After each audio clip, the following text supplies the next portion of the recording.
1 Samuel chapter 15. Disobedience of Saul.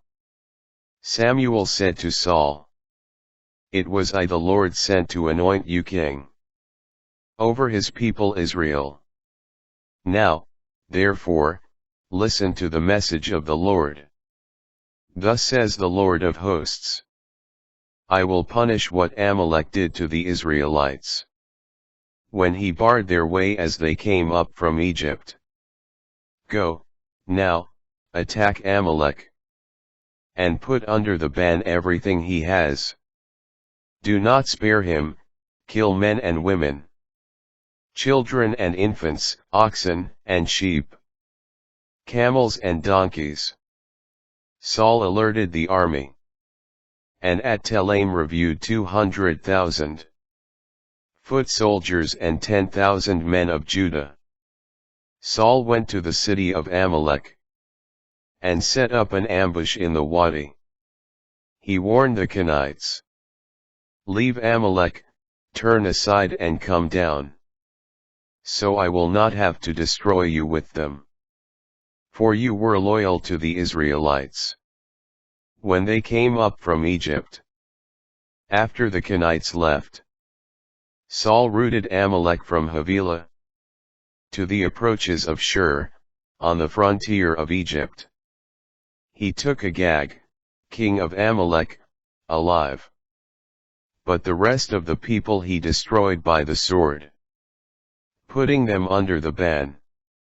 He and his troops spared Agag, and the best of the fat sheep and oxen, and the lambs. They refused to put under the ban anything that was worthwhile, destroying only what was worthless and of no account. Samuel rebukes Saul. Then the word of the Lord came to Samuel. "I regret having made Saul king, for he has turned from me and has not kept my command." At this Samuel grew angry, and cried out to the Lord all night. Early in the morning he went to meet Saul, but was informed that Saul had gone to Carmel, where he set up a monument in his own honor, and that on his return he had gone down to Gilgal. When Samuel came to him, Saul greeted him, "The Lord bless you. I have kept the command of the Lord." But Samuel asked, "What, then, is this bleating of sheep that comes to my ears, the lowing of oxen that I hear?" Saul replied, "They were brought from Amalek. The people spared the best sheep and oxen to sacrifice to the Lord, your God. But the rest we destroyed, putting them under the ban." Samuel said to Saul, "Stop. Let me tell you what the Lord said to me last night." "Speak," he replied. Samuel then said, "Though little in your own eyes, are you not chief of the tribes of Israel? The Lord anointed you king of Israel, and sent you on a mission, saying, 'Go and put the sinful Amalekites under a ban of destruction. Fight against them until you have exterminated them.' Why then have you disobeyed the Lord? You have pounced on the spoil, thus doing what was evil in the Lord's sight." Saul explained to Samuel, "I did indeed obey the Lord and fulfill the mission on which the Lord sent me. I have brought back Agag, the king of Amalek, and, carrying out the ban, I have destroyed the Amalekites. But from the spoil the army took sheep and oxen, the best of what had been banned, to sacrifice to the Lord your God in Gilgal." But Samuel said, "Does the Lord delight in burnt offerings and sacrifices, as much as in obedience to the Lord's command? Obedience is better than sacrifice. To listen, better than the fat of rams." For a sin of divination is rebellion, and arrogance, the crime of idolatry. Because you have rejected the word of the Lord, the Lord in turn has rejected you as king. Rejection of Saul. Saul admitted to Samuel, I have sinned, for I have transgressed the command of the Lord and your instructions.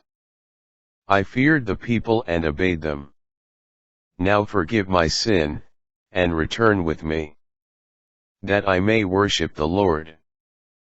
But Samuel said to Saul, I will not return with you, because you rejected the word of the Lord, and the Lord has rejected you as king of Israel.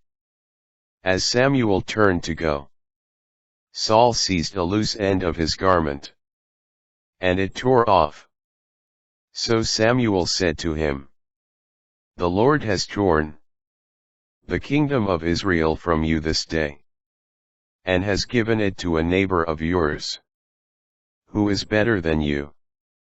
The glory of Israel neither deceives nor repents, for he is not a mortal who repents.